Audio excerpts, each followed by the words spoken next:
j'ai choisi, donc l'école, le cours Charlier existe toujours. J'ai choisi, moi, de vous parler de la période de sa création, donc la période 2000-2010, qui a été vraiment, je dirais, la période un peu pionnière et qui peut présenter, je pense, un intérêt pour vous.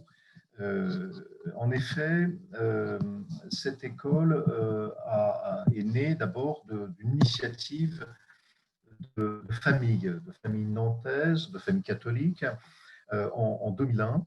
Et depuis, eh bien, l'école s'est développée. Il y a aujourd'hui 5 classes de primaire, donc du CP jusqu'au CM2, et 4 classes de collège, de la 6e à la 3e. C'est un choix d'avoir créé une école qui ne proposait l'accès aux élèves que dans le collège. Le lycée, c'est une école, je dirais, d'orientation des élèves qui nécessite de leur offrir une pluralité de sections si ils veulent pouvoir faire leur choix, ou alors de choisir leur place et donc de n'accueillir que des élèves qui choisiraient une section littéraire ou une section économique ou une section scientifique. Voilà, donc ça n'était pas notre projet et donc nous avons voulu proposer aux parents une école qui représente finalement pour eux le socle d'une formation comme l'a évoqué Anne Coffinier, qui soit une formation solide sur le plan académique, sur le plan de l'instruction scolaire, tout en permettant aux familles aussi d'assurer une continuité entre ce qu'elles souhaitent transmettre à leurs enfants dans le cadre de la famille, c'est-à-dire la foi chrétienne, et que cette vie chrétienne puisse être également pratiquée à l'école, proposée au cœur même de l'enseignement. Alors, quelques mots rapides sur la construction de l'école, et puis ensuite quelques mots aussi sur les modalités, disons, plus économiques de son fonctionnement. Nous avons commencé par créer une association, l'association de gestion du cours Charlier. Alors le cours Charlier, c'est le nom de l'école. Pourquoi est-ce qu'on a pris ce nom-là? C'est d'abord en référence à deux personnalités marquantes de la culture catholique du début du XXe siècle. André Charlier, qui était lui-même directeur d'école, et puis son frère Henri, qui était artiste et notamment sculpteur. Et ces deux personnes nous ont inspirés. Et puis également, je dirais que, en référence à ce que disait Anne Coffinier tout à l'heure, les relations avec l'enseignement diocésain justifiaient à nos yeux de ne pas revendiquer un nom d'une école qui serait identifiée spécifiquement à, à l'Église catholique, une école qui porte le nom d'un saint, par exemple. Voilà, donc on a fait ce choix, je dirais, d'être dans une forme moins ostentatoire de la dimension catholique, même si elle était tout à fait présente au cœur de notre projet. La première époque de l'école a coïncidé avec la création des classes de collège. Alors ça, c'est une particularité qui tient complètement à notre histoire. En fait, nous étions plusieurs familles nantaises dont les enfants devaient rentrer en classe de 6e. Et c'est en regardant l'offre scolaire de la ville de Nantes que nous nous sommes assez rapidement convaincus qu'il fallait qu'on reprenne effectivement cette liberté scolaire qui a été soulignée par Anne Coffinier et que nous puissions nous-mêmes mettre en œuvre un projet qui soit un projet spécifique et dont vous allez comprendre qu'il s'enracine en particulier dans la non-mixité. Il se trouve qu'à Nantes, il y a une école qui est tenue par des religieuses dominicaines pour les filles. Et donc, il y avait cette école de filles dans laquelle les filles de nos familles avaient le bénéfice d'un enseignement qui faisait parfaitement coïncider l'instruction scolaire dans toute sa dimension, et puis également une vie de foi intégrée à la vie de l'école. Et donc, nous avons souhaité que les garçons puissent bénéficier de la même chose. Et puis, je reviendrai un tout petit peu après, si vous voulez, sur les aspects de la non-mixité qui sont aussi sans doute un enjeu. Donc, première époque, vous voyez, avec un effectif extrêmement réduit, on plafonne à une trentaine d'élèves. Et ce sont les enseignants qui attirent notre attention sur le fait qu'il est nécessaire d'ouvrir des classes de primaire, ne serait-ce que pour que la qualité des élèves qui rentrent au collège garantissent une certaine homogénéité, hein, parce qu'ils ils faisaient le constat d'avoir des niveaux assez disparates d'élèves rentrant au collège. Et donc, finalement, offrir la continuité du primaire jusqu'au collège était l'assurance d'avoir une meilleure homogénéité dans le niveau scolaire. Et donc, année après année, de 2004 à 2008, nous allons ouvrir les classes de primaire. Et puis, vous allez également voir que nous avons dû connaître plusieurs déménagements parce qu'une école, c'est d'abord des locaux et c'est évidemment une difficulté importante. Voilà. Et nous arrivons finalement à 2008, qui est l'année où les effectifs ont culminé. À partir de 2008, 2007, 2008 et 2008, 2009, nous sommes à plus de 180 élèves. Nous sommes presque à l'équilibre budgétaire. Pour l'atteindre, il faudrait que l'école atteigne et dépasse les 200 élèves, mais là aussi, ça soulève la difficulté de la capacité d'accueil des bâtiments. Je reviendrai aussi sur cette question. Et puis, vous constatez une chute en 2010 et nous redescendons à 150 élèves. Alors, je me dois à vous d'être parfaitement franc. Il y a des raisons parce qu'une école puisse voir ainsi chuter ses effectifs. Et vous savez que le monde de l'enseignement, le monde de l'éducation a pu être traversé de façon assez périodique, hein, par un certain nombre de drames humains. Il se trouve que nous avons connu un drame humain, voilà, qui a du coup provoqué la défiance peut-être de certaines familles qui ont fait le choix de retirer leurs élèves. Voilà. Donc des choses qui n'avaient pas de rapport avec l'enseignement lui-même, mais qui avaient pu créer le doute chez les familles. Alors rapidement, donc les grandes étapes et autour notamment du développement de l'école, et vous allez voir à travers ça des aspects très concrets, très matériels dans le développement de d'entre eux, je l'évoquais, c'est le choix de la non-mixité. Ayant à cœur de proposer à des garçons un enseignement qui, comme je vous le disais, intègre à la fois toute la dimension chrétienne et toute la dimension académique, nous avons également souhaité que dans la période particulière que vivent les garçons au moment du collège, qui est la période du développement, de leur maturité propre, où ils passent de l'enfance à l'adolescence, eh bien, ils puissent être accueillis dans une école où, je dirais, ils seraient libres, libres en particulier du regard des filles. Et cette expression, elle n'est pas de moi, elle est d'une enseignante que nous avons accueillie dans l'école et qui venait de l'Éducation nationale. Et faisant le bilan après quelques mois de présence à l'école, en conseil de professeur, elle dit, moi ce qui me frappe avec les élèves du cours Charlier, c'est leur liberté. Alors, évidemment, le directeur était un peu inquiet en disant, mais est-ce qu'ils se sont mal conduits à votre égard? Et non, non, pas du tout. Ils sont libres parce que justement, ils n'ont pas cette pression qui peut s'exercer à l'adolescence sur eux du fait, voilà, de la mixité et du regard des filles. Voilà, donc c'est un des aspects évidemment importants qui nous avait guidés. Alors, première étape dans la construction d'une école, c'est la constitution d'un projet. Vous voyez, le nôtre a mis 1 an à mûrir. Nous sommes rencontrés entre plusieurs familles à partir de juillet 2000 pour déposer les statuts d'une association, et c'est 14 mois plus tard que l'école va ouvrir avec 19 élèves dans une petite école, un petit bâtiment qui nous est prêté par une association.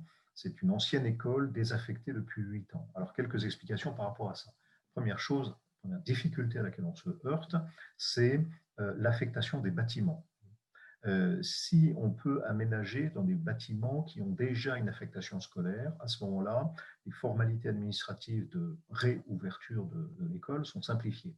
En revanche, si on doit créer une école à partir de rien ou transformer des bâtiments, et c'est ce qui va nous arriver 3 ans plus tard, vous allez le voir, eh bien, il y a tout un travail de montage de dossiers adressés à la mairie pour demander le changement d'affectation de ces locaux, avec des contraintes de sécurité, avec des contraintes d'accès handicapé qui peuvent être particulièrement lourdes, et tout ça a un coût naturellement. Et donc, le premier enseignement, si vous voulez, que nous retirons de cette expérience, c'est que si l'on peut se procurer des locaux qui aient déjà un usage scolaire autant que possible, et surtout qu'ils soient gratuits au début du lancement de cette aventure, eh bien, c'est essentiel parce que vous imaginez bien qu'avec une trentaine d'élèves, enfin 19 la première année, et puis ensuite une trentaine l'année suivante, il paraît très difficile de pouvoir financer tout ce que coûte une école. Deuxième étape, nous avons effectivement, au terme de ces 2 ans, dû déménager. Et là, la difficulté, c'est de trouver des locaux. Et nous finissons par nous résoudre à acheter, et nous allons nous porter acquéreurs d'une propriété de 2400 mètres carrés, qui est un peu excentrée par rapport à la ville de Nantes, une bâtisse qui date du XVIIe siècle, et qui, pour la petite histoire, était l'ancienne des évêques de Nantes, ce qui fait qu'elle a disposé d'une chapelle, c'est la photo que vous voyez en bas à gauche. Voilà, donc il y avait aussi la possibilité d'avoir la prière à la chapelle. Et puis, encore 3 ans après, 2 ans après, pardon, eh bien, il faudra agrandir. Et on va agrandir en installant dans le parc des algécos pour notamment installer les classes de primaire. Parce qu'au fur et à mesure que nous ouvrons ces classes de primaire, eh bien, il faut leur trouver de la place à raison donc d'une classe ouverte chaque année. Et donc, nous allons, là encore, nous trouver à l'étroit dans ces bâtiments avec la nécessité, de nouveau, de devoir déménager. Ce sera notre troisième déménagement dans les bâtiments qui sont encore aujourd'hui occupés par le cours Charlier, 20 ans après sa création, ce sera 20 ans l'année prochaine. Grâce à un partenariat qui a fini par être trouvé avec le diocèse de Nantes, avec donc l'évêque de Nantes, qui va accepter que nous portions locataire d'une ancienne école qui, à l'époque, est désaffectée. C'est le paradoxe aussi hein, du système qui vous a été décrit, c'est qu'il y a également dans l'enseignement privé sous contrat des établissements qui ferment et donc des bâtiments scolaires qui sont désaffectés, mais pour autant, à l'époque, il était difficile pour nous, en tant qu'école indépendante, de pouvoir nous porter candidat. C'est finalement en 2007 qu'un accord est trouvé pour que nous puissions louer cette école. Voilà. Ce qui fait que nous allons vendre la propriété dont nous avions été les acquéreurs et nous allons pouvoir déployer tout le projet pédagogique de l'école qui intègre le théâtre, qui intègre l'accueil d'enfants en situation de handicap. Enfin voilà, donc un projet qui trouve vraiment toute sa dimension dans le centre de Nantes, ce qui est aussi un atout. Alors, quelques points de repère, si vous voulez, par rapport aux conditions même de création d'une école indépendante. La première d'entre elles, c'est l'articulation entre le corps enseignant et la gestion de l'école. Nous avons fait un choix dès le départ qui était de confier l'enseignement scolaire à des professionnels. Voilà. Parfois, la tentation est de dire c'est monsieur Untel qui est banquier qui sera prof de maths et c'est madame Untel qui est pharmacienne et qui sera prof de physique. Bon, c'est fort bien, mais nous avons considéré qu'il fallait que notre école puisse s'ancrer tout de suite dans le professionnalisme qu'exige l'éducation des enfants. Et donc, nous avons fait le choix de recruter des enseignants professionnels. Là-dessus, je vais tout de suite vous rassurer, on trouve sans difficulté des enseignants qui sont prêts à vivre l'expérience du hors contrat et des écoles indépendantes. En fait, ce dont il faut s'assurer, c'est d'avoir des élèves et d'avoir des locaux. Mais vous avez donc là, dans le contexte de l'époque, hein, le schéma, donc un directeur d'établissement, 11 professeurs salariés au collège, une directrice pour le primaire et 5 institutrices, et des fonctions pédagogiques, surveillants, et puis des personnes également qui assuraient des fonctions de secrétariat, etc.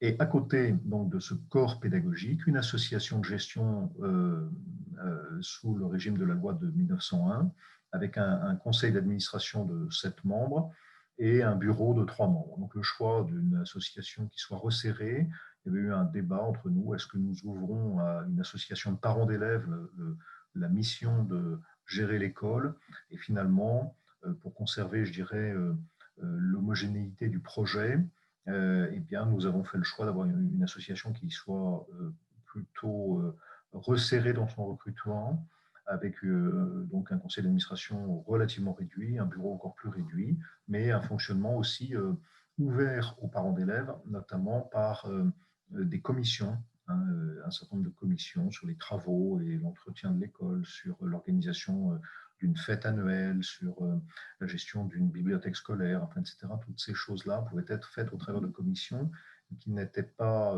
ne reposaient pas nécessairement, si vous voulez, sur un membre de l'administration de l'école ou de l'association de gestion de l'école. Il faut bien comprendre ici une difficulté, c'est que nous étions nous-mêmes parents d'élèves et en même temps gestionnaires d'une école. Et ça, c'est un exercice qui est délicat, qui exige beaucoup de délicatesse, beaucoup de discrétion, une vraie capacité de confidentialité, une capacité aussi à se remettre en cause. Je vous donne juste une anecdote, mais euh, le fils du premier trésorier de l'association de gestion a dû être renvoyé de l'école par le directeur.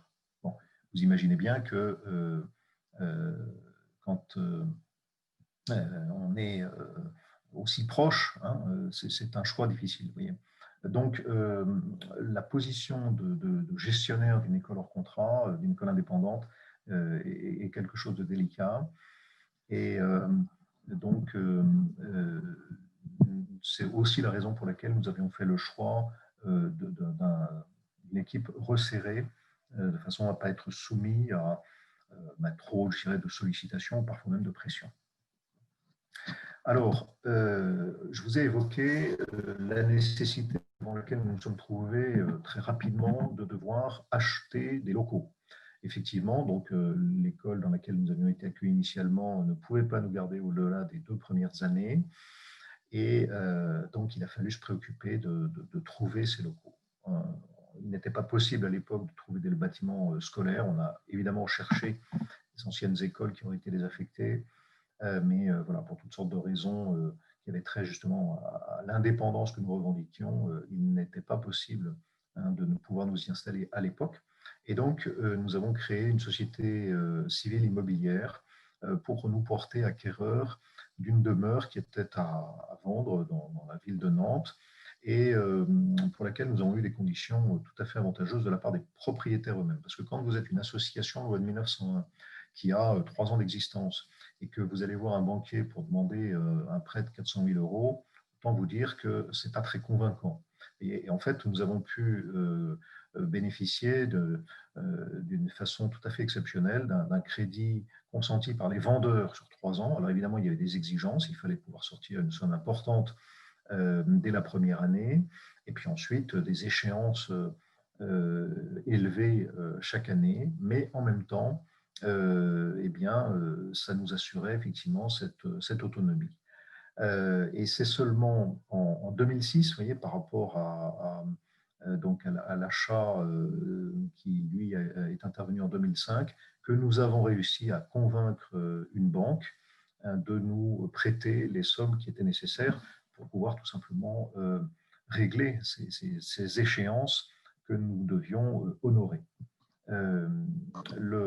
Donc en 2003, nous appelons une part du capital, sur un capital variable plafonné à 400 000 euros, nous appelons une première part de capital. Vous voyez, il va être souscrit au-delà de ce qu'il est appelé.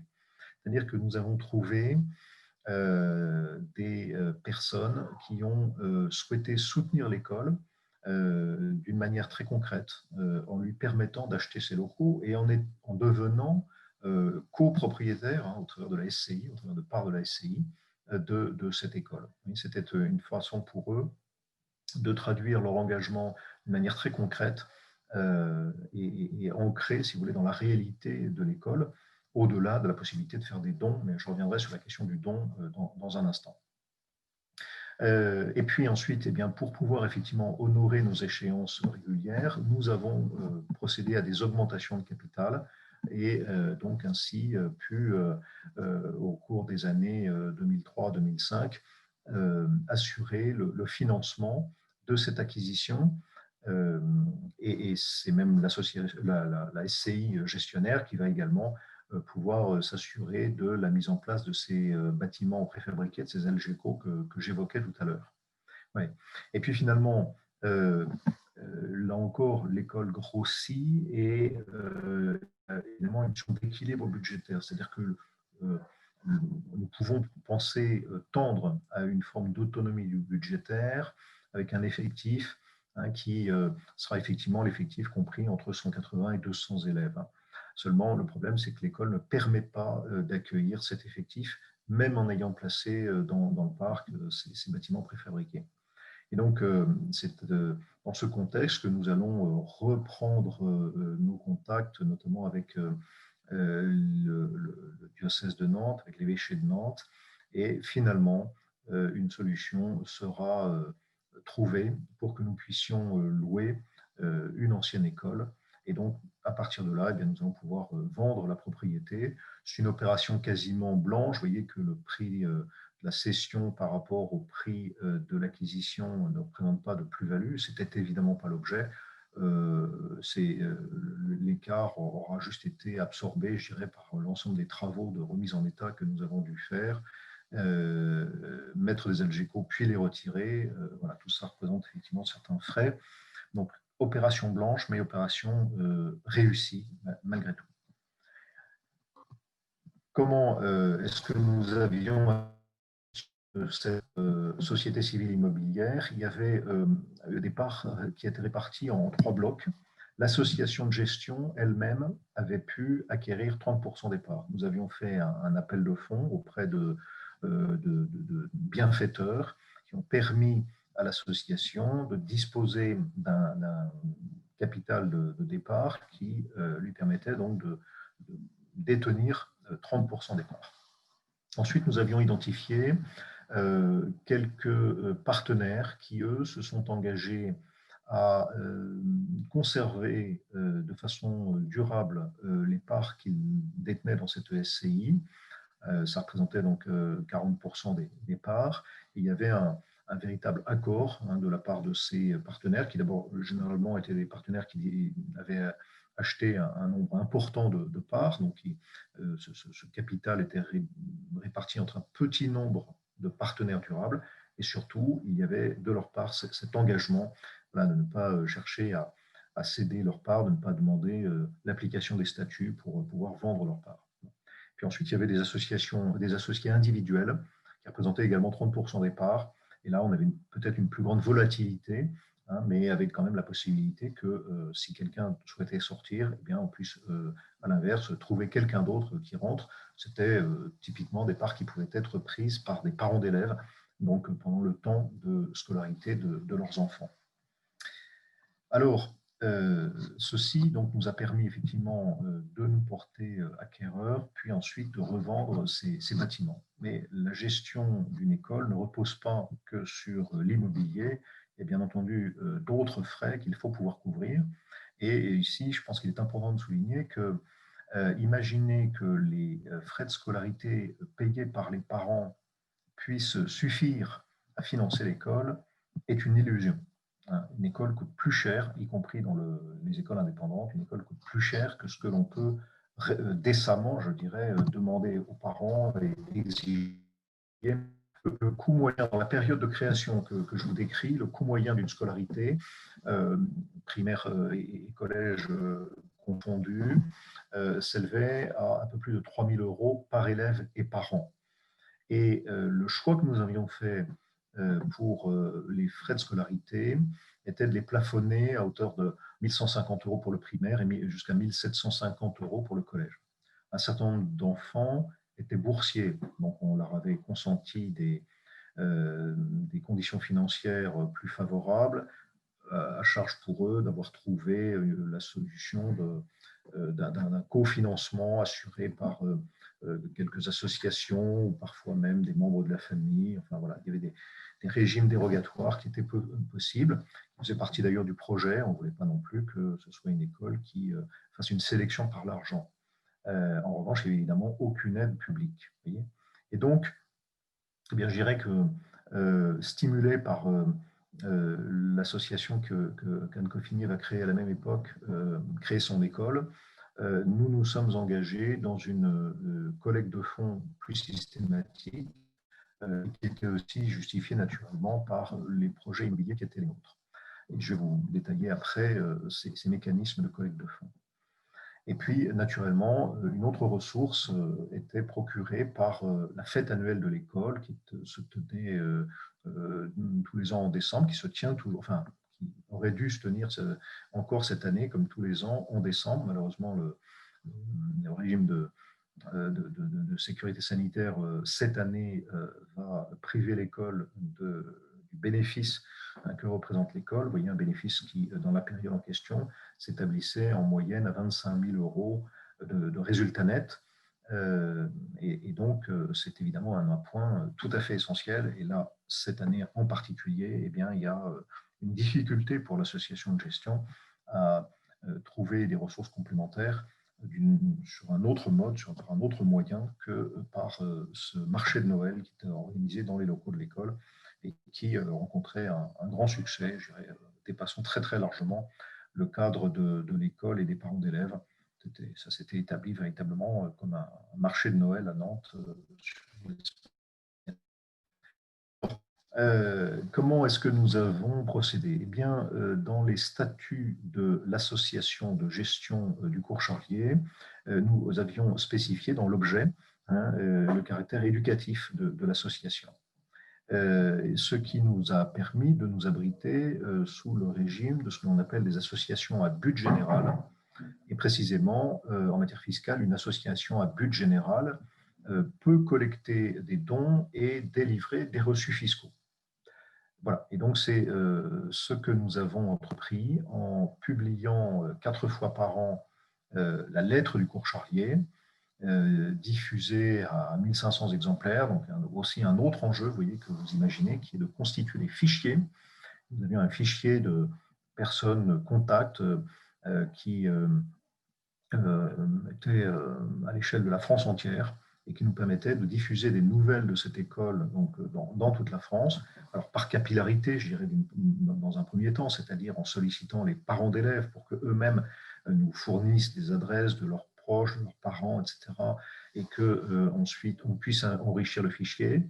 Puis par des partenariats aussi avec des titres de presse, de la presse catholique, qui ont fait que nous avons pu avoir des publications dans ces titres de presse, et puis en invitant évidemment les lecteurs à nous soutenir. Certains l'ont fait et sont rentrés comme ça progressivement dans notre fichier. On a fait grossir le fichier année après année. Si je fais un focus sur l'année 2005, qui est donc la 4e année d'existence de l'école, une période évidemment charnière pour notre développement. Il y a 371 bienfaiteurs fidèles ont versé la somme de 132 000 euros. Et quant à la fête de l'école, elle avait donc, comme je l'ai dit, permis de générer 25 000 euros de bénéfices en reposant sur les efforts d'une vingtaine de bénévoles. Alors, vous voyez, si on met en rapport donc, ces dons et leur régularité en particulier par rapport aux dépenses, eh bien, on s'aperçoit que c'est un appoint tout à fait considérable et il était évidemment totalement justifié. Vous avez ici l'écart entre les quelques dons que nous avions pu collecter en 2004 en ayant encore une approche tout à fait artisanale, si je puis dire, à l'époque, et puis ensuite la mise en place de nos outils de communication sur l'année 2005. La moyenne des dons reçus est multipliée par 3, pas tout à fait maintenant, largement multipliée par 2, pardon. Et donc, tout ceci va permettre à l'école eh bien, de remplir, si vous voulez, son contrat avec les enseignants, c'est-à-dire que nous avons mis un point d'honneur à toujours verser d'une manière parfaitement régulière les salaires qui étaient ceux des enseignants, et nous avons fait le choix que ces salaires soient à un niveau tel qu'ils puissent totalement assurer ce qui est justifié pour vivre de son travail quand on est enseignant, je dirais avec un écart par rapport à l'enseignement diocésain ou à l'enseignement public, était le plus réduit possible. Ça, c'était un choix de justice, je dirais de justice chrétienne. Il n'était pas question pour nous d'exploiter des enseignants au motif qu'ils travaillaient dans une école confessionnelle. Et en revanche, évidemment, ça avait une exigence. C'est-à-dire que pour pouvoir payer les enseignants, il fallait à ce moment-là aller chercher d'autres ressources. Et donc, nous avons vraiment construit une véritable organisation voilà, de fundraising, de collecte de fonds. Euh, Dites-vous bien que dans cette époque que je décris, avec l'effectif qui est celui de la période 2004-2005, eh bien les frais de scolarité ne couvrent que 38% des frais de fonctionnement, c'est-à-dire qu'il faut aller chercher auprès de notre fichier d'amis et de bienfaiteurs jusqu'à 62% des recettes. Aujourd'hui, le cours Charlier a 20 ans, il continue d'avoir besoin de dons, évidemment dans les proportions qui sont tout à fait inversées par rapport à ce que je vous décris de l'époque, mais il continue d'avoir besoin de dons parce que ces dons sont la garantie que l'école va pouvoir justement investir, va pouvoir faire des travaux, va pouvoir moderniser ses équipements, euh, euh, renouveler aussi ses effectifs, etc. Voilà, donc ça reste aujourd'hui un outil qui continue de produire des résultats. Alors, juste un petit focus, là, c'est la répartition des dons à travers la France, les départements français. Alors, la liste, les numéros de départements sont tout à fait en bas de ce tableau. Je vous en donne juste deux exemples. Vous voyez, le département de la Loire, où nous étions implantés à Nantes, ne représente pas un pic de dons très significatif.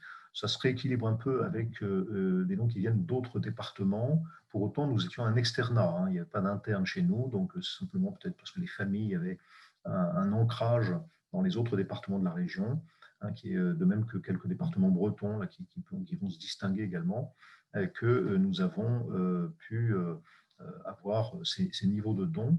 Et puis, on l'observe aussi, le plus fort des dons nous provenait de la région parisienne. Alors là encore, Nantes est une ville qui a une certaine attractivité, donc on peut imaginer que des familles sont venues s'installer à Nantes alors qu'elles sont plutôt originaires de la région parisienne. Il peut y avoir toutes sortes d'explications sociologiques. Toujours est-il que, vous voyez, que nous avions des donateurs qui venaient de toute la France, et ça c'est quand même assez remarquable. C'est-à-dire que des gens pouvaient être sensibles au projet d'une école de garçons à Nantes qui accueillait quelques dizaines d'élèves, hein, jusqu'à 180 élèves. Eh bien, ces personnes, quel que soit le lieu où elles résidaient en France, pouvaient effectivement avoir cette sensibilité aux enjeux de l'éducation et surtout, je dirais, aux enjeux d'une éducation chrétienne et ont donc accepté de nous financer. Vous avez là quelques chiffres alors qui s'étalent sur la période donc à partir de laquelle nous avons vraiment professionnalisé entre guillemets notre système de collecte de fonds, donc 2003 jusqu'à 2010, avec les dons réguliers qui représentent évidemment un enjeu par leur régularité même, parce que ça nous permet de payer les salaires des enseignants, y compris pendant les périodes de congés scolaires où nous n'encaissons pas des frais de scolarité. Donc les 2 mois d'été sont des périodes pour lesquelles il est impératif d'avoir une trésorerie. Nous avons des dons ponctuels qui, d'une année à l'autre, sont variables. Ça dépendait peut-être de la pertinence de nos messages dans cette communication qui était faite 4 fois par an. Et puis, nous avons pu bénéficier également de quelques financements tout à fait spécifiques, alors sous forme de prêts pour l'un d'entre eux, à hauteur, en 2005, à hauteur de près de 95 000 euros, et sous forme de dons exceptionnels qui nous provenaient d'instituts religieux catholiques. Oui, donc là aussi, la cause de l'enseignement a été partagée par des institutions de l'Église catholique qui ont accepté effectivement de nous soutenir et dans des proportions, dont vous voyez qu'elles ont pu être parfois extrêmement importantes et donc nous permettre d'assurer ce développement de l'école que je vous ai décrit. Voilà. Un nombre de donateurs qui qui va osciller entre les 300 à un peu plus de 400 pour l'année 2004, qui est l'année dans laquelle nous lançons notre souscription pour l'achat de la propriété au travers de cette société civile immobilière. Alors, vous voyez, en choisissant de vous donner l'exemple de la création d'une école au travers, je dirais, de ces quelques réalités matérielles que j'ai décrites, eh bien, je voudrais souligner une chose, c'est que l'enjeu de l'instruction de nos enfants, et en particulier d'une instruction chrétienne qui soit intégrée à l'éducation scolaire, justifie, je crois, des sacrifices. C'est un véritable investissement que nous faisons, un investissement pour l'avenir, c'est-à-dire pour l'avenir de nos propres enfants, en leur garantissant la cohérence de cette instruction à la fois chrétienne et académique. C'est un investissement aussi pour notre pays, parce que nous pouvons forger, je dirais, à travers cette jeunesse, les cadres de demain. Et puis, c'est surtout, et c'est le plus important sans doute, un investissement spirituel, parce que nous savons que la récompense qui nous est promise au centuple, ça n'est pas ici-bas qu'elle nous est promise, mais c'est pour l'au-delà. Et au fond, cette aventure pour nous de création du cours Charlier a été une aventure essentiellement spirituelle. Et je voudrais juste terminer par cela. Nous avons expérimenté véritablement cette parole. Voyez. Nous avons pu expérimenter de la manière dont les disciples qui suivaient Jésus en Palestine l'ont pu l'expérimenter. Quand le Christ fait des guérisons, c'est pour montrer que s'il a le pouvoir sur les choses matérielles, sur les choses corporelles, sur les choses qui relèvent de la vie d'ici-bas, à plus forte raison encore a-t-il le pouvoir sur les choses spirituelles. Et nous en avons fait véritablement l'expérience. C'est-à-dire que quand nous avons été aux prises à des difficultés, notamment financières, qui nous semblaient insolubles, eh bien, à ce moment-là, nous avions, de façon parfois presque miraculeuse, exactement les dons qui nous permettaient de passer l'échéance. Je vous donne juste une anecdote, puisque c'était sur cette année 2004, donc une année charnière, une année difficile, où il avait fallu assumer le risque d'un déménagement sans savoir si nous aurions de quoi financer cette acquisition que nous avions faite. Et donc voilà, dans nos prières, nous avions confié au Seigneur nos besoins. Eh bien, quand on a fait les comptes à la fin de l'année, on s'est rendu compte que tous ces besoins avaient été couverts, plus 10 000 euros, parce que nous avions mal compté. En début d'année, on avait fait un prévisionnel dans lequel il manquait 10 000 euros. Et c'est finalement tout ce dont nous avions besoin, plus ces 10 000 euros, qui nous a été procuré. Voyez. Donc, quand on vit, quand on expérimente ces réalités-là, eh bien, on ne peut effectivement que se rappeler les promesses du Christ et donc se dire que sans doute, c'est pour lui peu de choses que de nous permettre d'acquérir les éléments qui nous sont nécessaires, comme les oiseaux du ciel ou comme les lys des champs, dans la suite de ce passage de Matthieu, à condition effectivement que nous ayons cette pureté d'intention qui continue de nous guider et qui soit la recherche du royaume. Voilà ce que je voulais vous partager cet après-midi. Eh bien, merci beaucoup, Monsieur Darantia, pour ce très beau témoignage, parce que c'est un témoignage de persévérance et puis de la fidélité du Seigneur aussi, comme vous venez de le rappeler, qui nous permet aussi de garder les yeux fixés sur le véritable but et l'objet de ce que nous cherchons à atteindre.